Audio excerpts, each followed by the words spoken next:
Shalom saudara-saudara seiman dalam Yesus Kristus. Yuk belajar firman Tuhan sama-sama. Ada satu ayat yang cukup populer. Kata Yesus kepadanya, "Akulah jalan, akulah kebenaran dan hidup. Tidak seorang pun datang kepada Bapa kalau tidak melalui aku." Perhatikan kalimat-kalimat ini. Aku jalan, kebenaran dan hidup. Yang dia sedang kasih tahu sama kita adalah begini. Nah, masuk jalan sini. Tapi aku gak bisa lihat Tuhan. Aku gak dapat kepastian. Kalau suruh masuk jalan situ, bener tuh Tuhan jalannya. Iya, masuk jalan sini. Tapi aku gak bisa lihat. Gak apa-apa, sama aku kan jalannya. Waktu kita masuk ke dalam jalannya dia, di tengah jalan kita akan diperlihatkan kebenaran demi kebenaran. Kita akan belajar kebenaran demi kebenaran. Setelah itu baru kita menikmati hidup yang berkelimpahan. Jalan, kebenaran, dan hidup. Sama dunia kalimatnya dibalik. Dunia bilang apa? Gak mau, itu jalan aku gak bisa lihat kok. Aku gak punya kepastian di situ kok. Aku mau hidup. Dimulai dengan hidup dulu. Aku mulai dengan hidup sesuai dengan keinginanku. Nanti di tengah jalan, aku akan membenarkan caraku, baru aku cari jalannya. Wow, dibalik sama dunia. Karena apa? Orientasinya mata jasmani. Kalau kita ikuti jalan Yesus ajarkan, jalan kebenaran dan hidup itu mata rohani.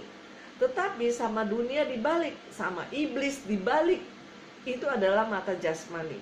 Nggak mau kalau sesuatu yang nggak pasti, nggak mau.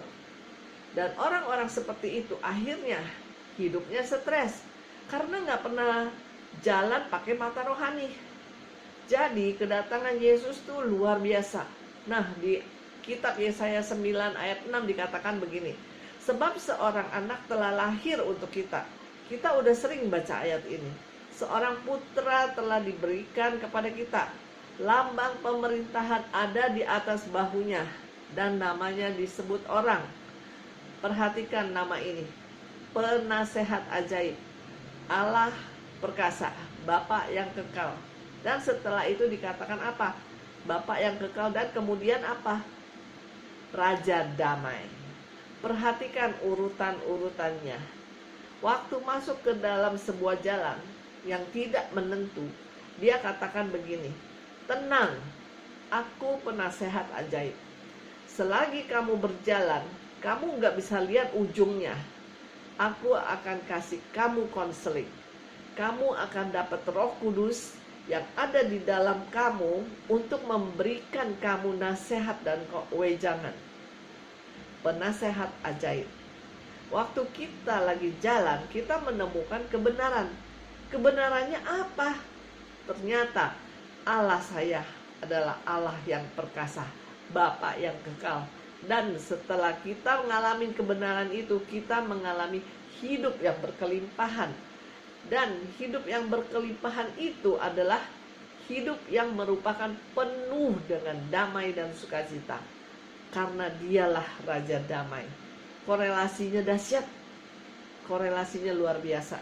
Dan itu sebabnya dia katakan, aku nih jadi miskin supaya kamu jadi kaya.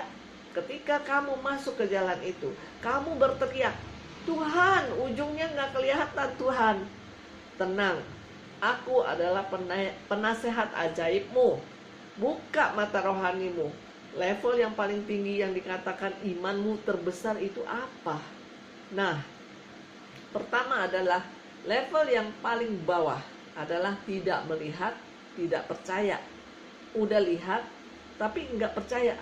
Tuhan itu hadir dalam hidup kita 24 jam loh. Seringkali kita nggak sadar dia hadir. Karena kita sering komplain. Nah, kemudian level yang berikutnya, Yohanes 20 ayat 29, dia katakan begini sama Thomas. Lihat, baru percaya. Tidak lihat, tidak percaya. Lihat, tidak percaya. Sekarang level yang ketiga, lihat, percaya. Ya itu sah-sah saja. Banyak orang lihat akhirnya percaya, itu sah. Makanya dia bilang begini, karena engkau telah melihat aku udah bangkit nih, maka engkau percaya. Ini level yang paling tinggi ada di ayat ini. Di bagian kedua dikatakan begini, berbahagialah. Kata berbahagia itu artinya diberkati. Saya berani katakan berbahagialah dan diberkatilah setiap kita yang tidak melihat namun percaya. Itu level yang paling hebat. Kita nggak lihat Yesus secara fisik, dan kita bilang, aku percaya Tuhan, aku percaya Tuhan. Amin. Tuhan Yesus memberkati kita semua.